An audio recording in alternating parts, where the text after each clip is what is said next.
So we're starting piecewise functions now, and the piecewise function is kind of what it sounds like. You have multiple pieces of uh, different equations in the same function. So in this first example, there's two pieces to it. So you have this first piece, and then you have a second piece. So the idea is just to graph both pieces, and the domain that they list over here tells you where to graph each piece. So the first piece is graphed where x is less than negative 2. So if you go to where x is equal to negative 2, right there, that's going to be a boundary line.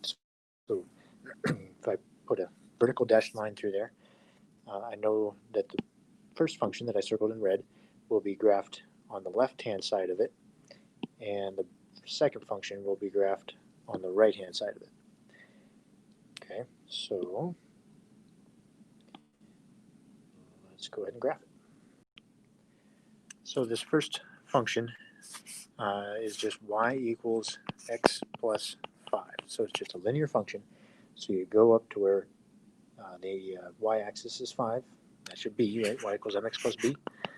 Remind you of that there. Y equals mx plus b. So the b is 5, so you go up 5. 1, 2, 3, 4, 5. Put a dot. And then your slope is 1. So you'd go up 1 and right 1. But we said that this red function needs to be on the left-hand side, so I don't want to go up and right. I want to go down and left. And then that's where I'm going to graph my function. Now on the boundary line, this dot should be an open circle because it's not equal to the boundary line. So I'm going to erase that dot there and put an open circle there. And then I only want this to exist on the left-hand side, so that's where I'm going to draw my line. Okay, so there I've graphed the first function. And the second one is just y equals negative 2x minus 1.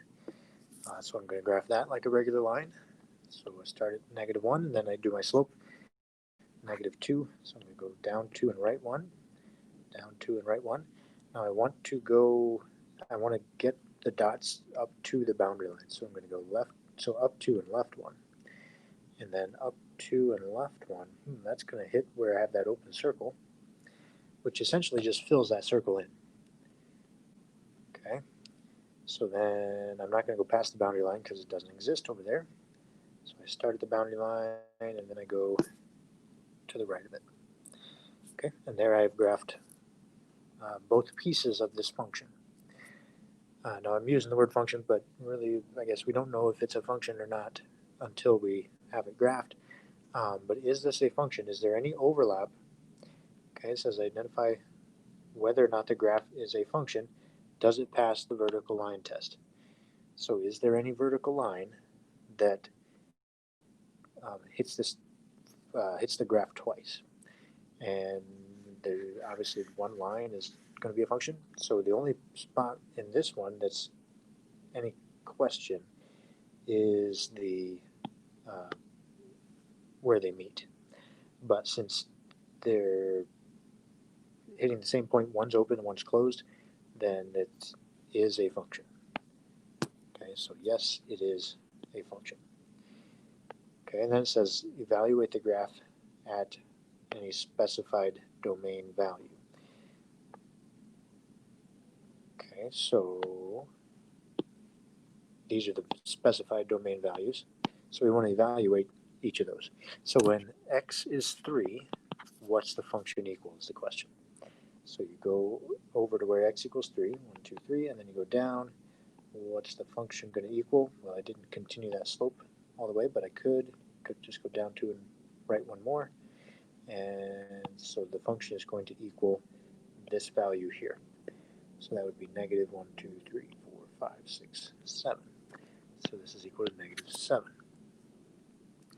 F of negative 4, so you go left 4, 1, 2, 3, 4, and then go to the function, and that would be the function's value. So that would be up 1, so positive 1.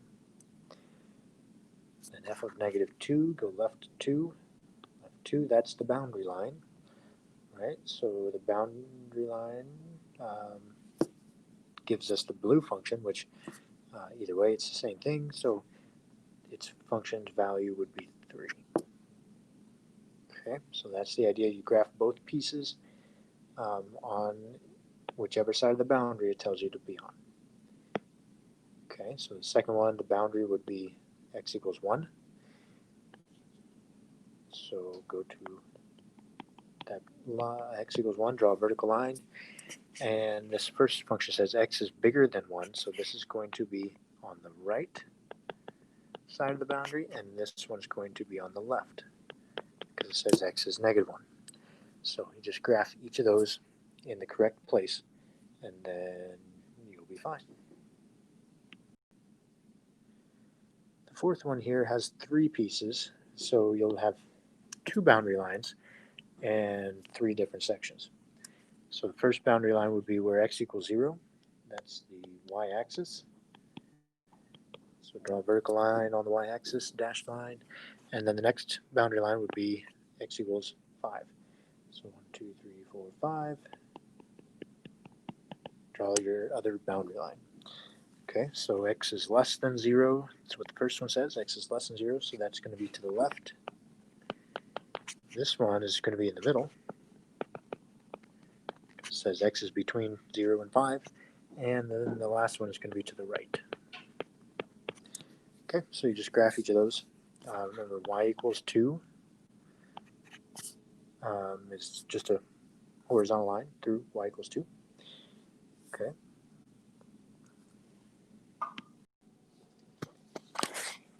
Okay, for this part, we're looking at finding the equations from the graph. Okay, it says write equations for the piecewise functions whose graphs are shown below. Assume the units are 1 for every tick mark. Okay, so if we look at number 7 here, first thing I do is find the bend. Okay, so the slope changes right there. So this would be the boundary line. So it's going to be, this equation is going to be graphed less than 0, and this one is going to be graphed more than 0. Okay, so to write the equations, you'll say f of x equals, put a brace. It doesn't really matter which one you start with, so let's just do the blue line first. So the y-intercept for this blue line is going to be y equals 0. So if you're thinking y equals mx plus b, you're going to have something x plus 0. So now you just need to figure out what's the slope of the blue line. And it goes up 1 and over 1, right? Up 1 over 1 every time. So the slope is just 1. So we just say 1x plus 0 when x is less than or equal to 0. Right? Because it exists to the left of the y-axis, so that's where x is less than 0. And then the green line has the same y-intercept, right? The y-intercept is 0, but what's the slope of the green line? It goes up 2 and over 1, so you're going to have a slope of 2x plus 0, where x is more than 0. Now, the equal to can't be on both of them, but it has to be on one of them. It doesn't really matter which one you put it on, because it meets at the same point. If it meets at different points, you'll know that based on the graph. But yeah, that's what you're up to. You're finding the equations from the graph. Okay, let's check out number 8 here. So yeah, what I was saying about the equal to lines, these are both open circles. So both of those boundaries will have will not have an equal to. Okay, so we'll say f of x is equal to, doesn't really matter which one we do first, but let's just do the left-hand side first. So we'll do that one in blue. So we need to figure out what the blue line slope would be so that we can find where it would hit the y-intercept. So the slope of the blue line is going up 1 over 1, right? Every time going up 1 over 1. So it's just slope of 1. So we can just say 1x, and then it's going to be plus something. To figure out what that something would be, extend the slope till it hits the y-intercept. Okay, so we went up 1 over 1 and up 1 over 1, so it's going to hit the y-intercept right there. And what's that y value? So it would go up 1, 2, 3, 4, 5. So the y-intercept would be 5. And this one exists where x is less than, what's this x value that this one starts at? It would be negative 2. So there's our boundary line. The second part, the second line, is this green line down here. So it doesn't have a slope, right? The slope would be 0, it's just a flat line. So the y value that it crosses is y equals negative 2. So that's the y-intercept. There is no slope, so there's no x.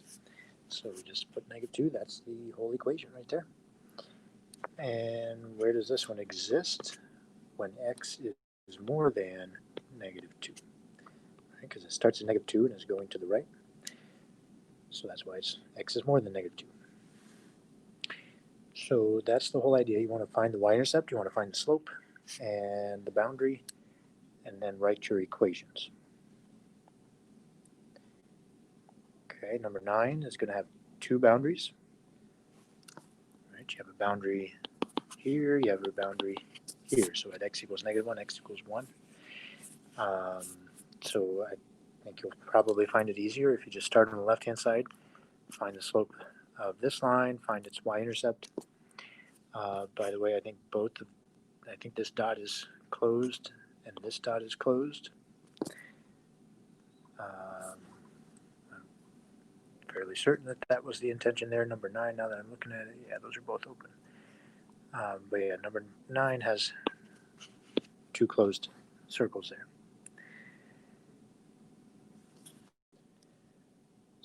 So number 10 is a special one here, and I believe it's supposed to have a line connecting those 2 lines.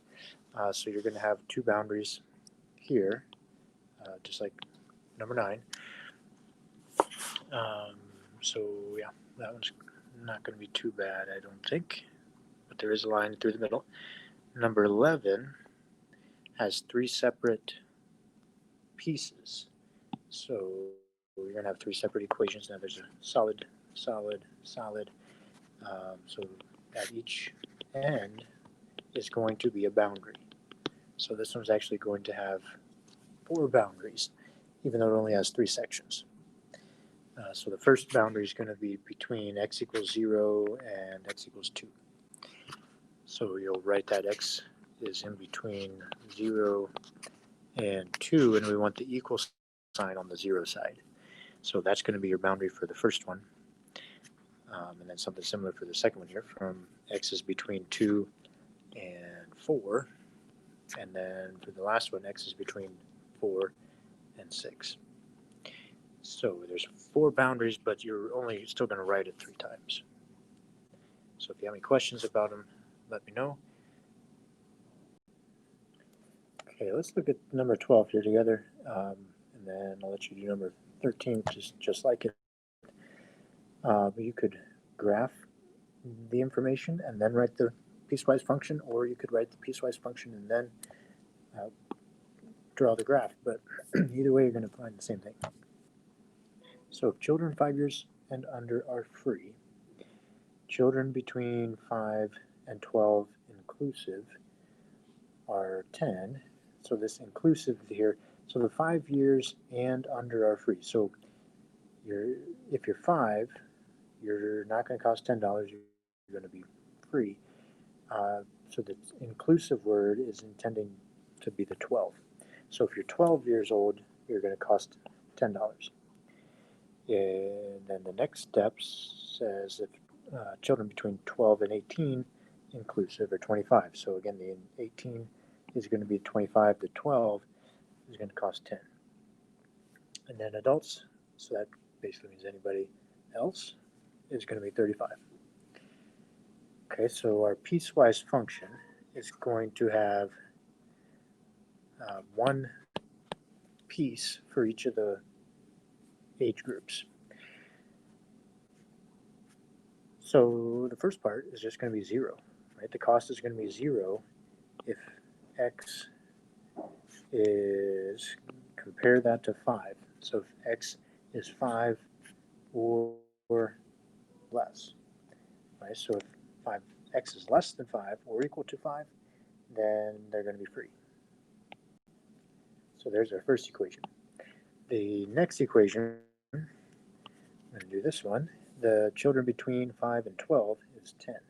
So the function is going to equal 10 when x is between 5 and 12. So when x is more than 5, but less than 12, and then it's going to include 12. So I'm going to put the equal sign on the 12. And then children between 12 and 18, so I'm going to do this one here, is going to be 25. So the function would equal 25 when you're between 12 and 18. And then it's going to include 18, so I'm going to put that equal sign. And then anyone else is going to be $35. So it costs $35 if you are more than 18. So there is our piecewise function. So you put your brace there, put f of x equals all of that. And then you can graph it. And really all you're graphing are 4 different horizontal lines. So if we go down to the graph,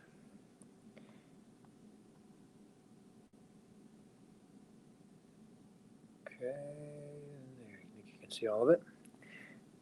So you're going to have a function equal to 0 from 0 to 5. And I'm going to include 5, so I'm going to put a solid dot at 5. Put a solid dot at 0, 2. And then you're going to have a line up at 10 from 5 to 12. So we'll go past 10. I'm going to include 12, but I'm going to exclude 5, so I'm going to put an open circle at 5. So this is down to 12. Okay, so there's the next group, and then it's going to cost $25 if you're from 12 to 18. So up at 25, on right above 12, you're going to have an open circle. And then to 18, you want to include 18, so put a closed circle, and then draw your horizontal line there. And then once you get to past 18, then you are going to cost $35. So put an open circle and draw your line extending to the right. Okay, so that's the idea there. I want you to think about number 13 on your own, but here you're going to have not a horizontal line, but a slope. You have some slopes here, $10 per hour, that's a slope. And then after 40 hours, you get paid time and a half. So after 40 hours, you get the $10 plus an extra 5, half of that, for 1 hour's of work. So this would have a slope of 15. Okay, and then you can't go past 60 hours, so don't extend it forever. Just stop when you get to x equals 60.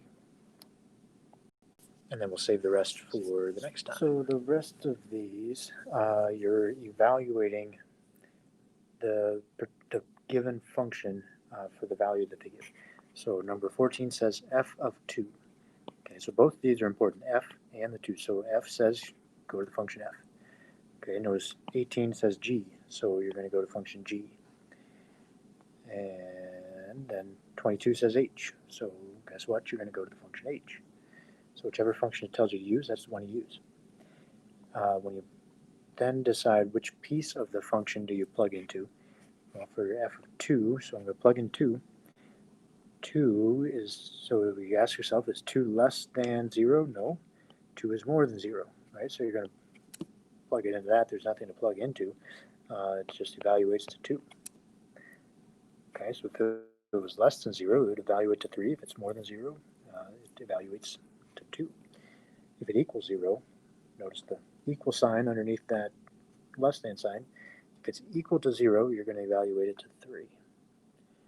Okay, so one where you have to actually plug something in, g of 7. So we go to the function g, and 7, so is 7 less than 3? Nope. 7 is more than 3. Okay, so we know we need to plug it into the second one. So you grab this 2x minus 1 and plug in 7. 2 times 7 minus 1. So 14 minus 1, 13. So g of 7 is 13. So that's the idea. You're just plugging it into the correct function. And for the last page here, you're just matching them up. So you've got the graphs of the functions, and just pick the ones that matches and write the letter. Just put the letter up here by the number. If this was A, put an A. It's not A, but if it is, put it right beside that number. Okay, so I'm going to let you go through there and think about each of those and match them up correctly. As always, if you have questions, don't hesitate to ask.